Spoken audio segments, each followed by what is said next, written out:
This is KTVO's Good Morning Heartland.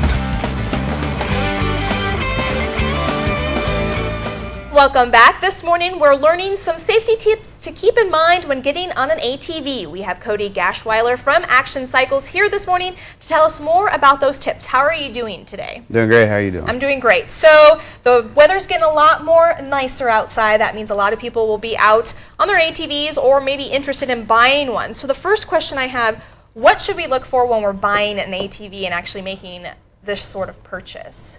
Like obviously there's different brands, there's different sizes, so for somebody like me that's never been on one, what should I look forward to and ask when I come to Action Cycles?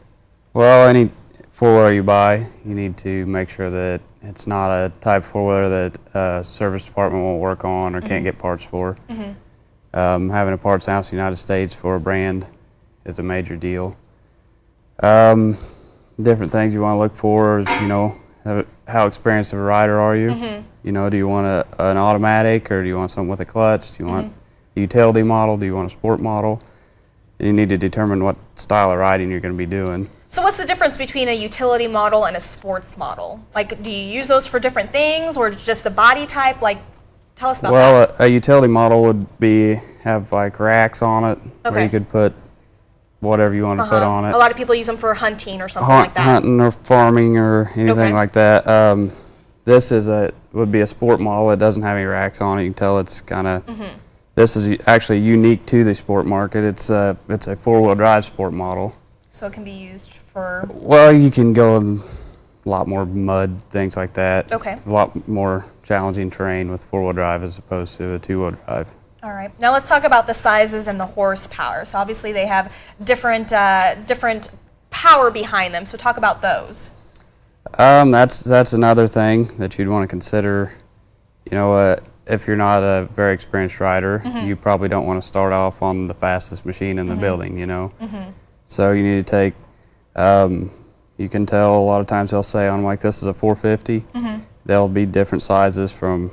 They range from 50 cc engines up to 1,000 cc engines. Really? So obviously the lower the cc, the smaller the engine, the less power it would have. Yeah. Okay. And size-wise, do they all come about this standard size, or are there smaller ones for kids and smaller people like myself to ride? They range from I think the 70s that we have are 6 years old and over. Okay. So they range from 6-year-old size up to however big you get, I guess. All right. Now let's talk about safety. What are some things that we need to keep in mind when we get on one of these?